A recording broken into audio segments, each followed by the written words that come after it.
ایک سسٹم بنایا ہوا ہے اللہ تعالیٰ کی مرضی کہ جب چاہے اَيَحْسَبُ الْإِنسَانُ أَلَّن نَّجْمَعَ عِظَامًا، منکرین حدیث جن کو عذاب قبر کے اوپر اشکالات ہیں اور جو ان ملحدوں جیسی گفتگو کرتے ہیں، روح سے جسم نے الگ ہو جانا ہے، جسم نے مٹی میں مل جانا ہے، جسم کے اوپر کیسے عذاب آ سکتا ہے، روح علیین میں ہوتی ہے، جسم قبر کے نیچے ہوتا ہے، جسم تو پورا کا پورا چورا چورا ہو چکا ہوتا ہے، وغیرہ وغیرہ. یہ سارے اشکالات، یہ سارے ابہامات صرف انکار حدیث کی پیدائش ہیں، قرآن و سنت سے ثابت نہیں ہے. یحسب الانسان ولن نجمع عظاما، کیا انسان نے یہ گمان کر لیا کہ ہم اس کی بسیدہ ہڈیوں کو جوڑ نہیں سکتے، یا اکٹھا نہیں کر سکتے، یا ان کے اوپر عذاب نہیں دے سکتے، یا ان کے ساتھ ہم کوئی معاملہ نہیں کر سکتے؟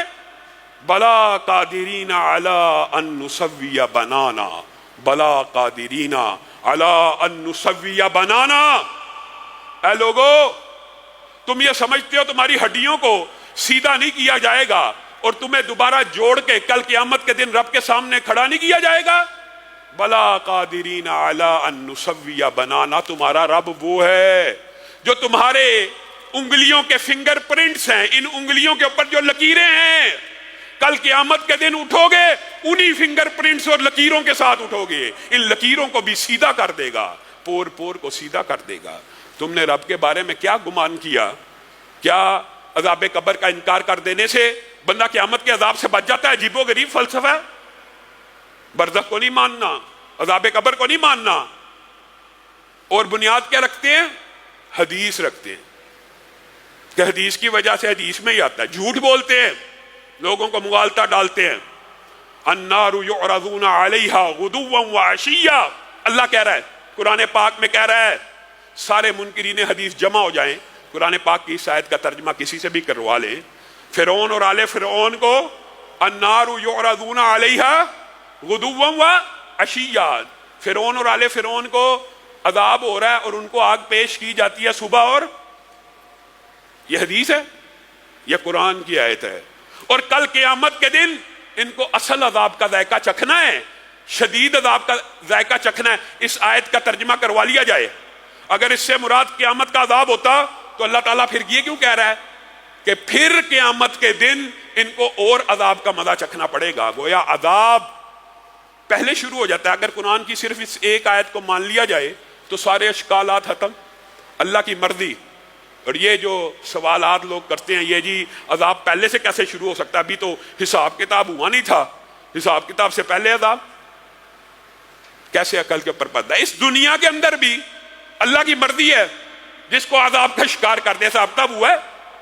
اگر دنیا کے اندر مصیبت مشکل آ سکتی ہے اور مومن کے لیے خوشخبری ہے کہ ایک مشکل اور مصیبت سے اس کے گناہ معاف ہوتے ہیں، پاک ہوتا ہے بندہ مومن، ایک کانٹا چبھنے سے بھی اس کے گناہ معاف ہو رہے ہوتے ہیں، تو اللہ تعالیٰ ہو سکتا ہے کہ بعد میں برزخ میں آنے والے عذابوں کی وجہ سے بھی کئی مومن لوگوں کو معاف کر دے، آہستہ آہستہ اگلی سٹیج میں جانے سے پہلے.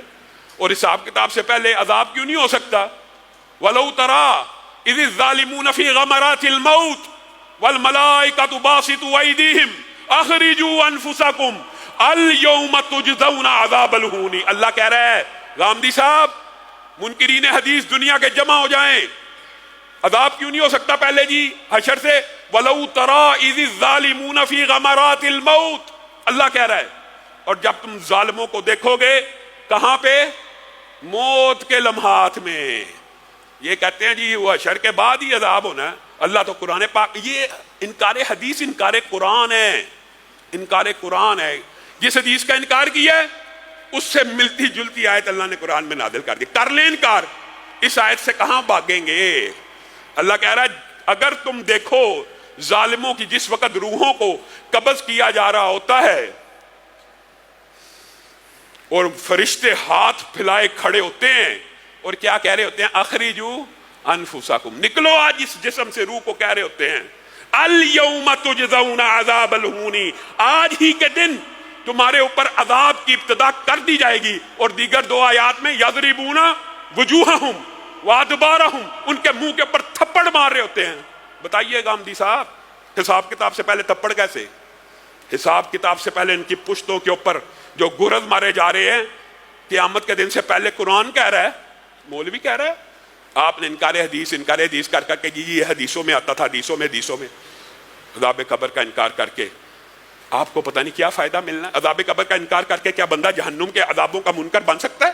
پورا قرآن پاک کو اگر چیپٹرز کے اعتبار سے ڈیوائیڈ کیا جائے، ایک بہت بڑا حصہ عذاب جہنم کے بارے میں ہے، ایک بہت بڑا حصہ جنت کی نعمتوں کے بارے میں۔ ان سے کیسے فرار ہوں گے؟ لوگوں کے لیے آسانیاں پیدا کر دیں۔ کئی مرتبہ بات تو طلح ہے لیکن دل میں خیال آتا ہے، جس طرح غامدی صاحب نے رودوں کے حوالے سے فتوے دیے ہیں کہ پیپر آ گئے ہیں، رودے بعد میں رکھ لیں، جی گرمی کی شدت ہے رودے سردیوں میں رکھ لیں، اللہ نے اسی لیے تو موسم بنائے ہیں۔ میرے دل میں کئی مرتبہ خیال آتا ہے کئی غامدی صاحب کسی دن یہ فتویٰ نہ دے دیں کہ دنیا ایک سفر کی طرح ہے اور انسان اس میں مسافر ہے اور مسافر پہ رودا ہی کوئی نہیں۔ اس طرح کے فتووں سے ایک دفعہ آپ حیران رہ جائیں گے۔ ایک ٹی وی پروگرام میں بیٹھا ہوا تھا، اینکر نے مجھ سے سوال کیا، غامدی صاحب نے فتویٰ دیا، آپ کو کرونا کے ایام یاد ہوں گے، پہلے انہوں نے یہ بھی کہا تھا کہ کوئی جلا بھی دے تو کوئی مسئلہ نہیں لیکن جلانا نہیں چاہیے وغیرہ، بعد میں انہوں نے یو ٹرن لیا۔ پھر انہی دنوں میں انہوں نے ایک فتویٰ یہ جاری کیا تھا، آن لائن نماز ہو جائے گی، امام مسجد میں امامت کروا رہا ہو، آن لائن پیچھے مقتدی نماز پڑھ سکتے ہیں۔ میں نے اینکر سے صرف ایک بات کی تھی، میں کہا بالفرض یہ فتویٰ مان لیا جائے، لائٹ چلی گئی، انٹرنیٹ کنیکشن چلا گیا، کوئی عقل کو بندہ ہاتھ لگائے، کوئی انسان کو سوچنا چاہیے میں شریعت کا کس قسم کا مذاق اڑا رہا ہوں۔ یہ باتیں مذاق اڑانے والی ہیں؟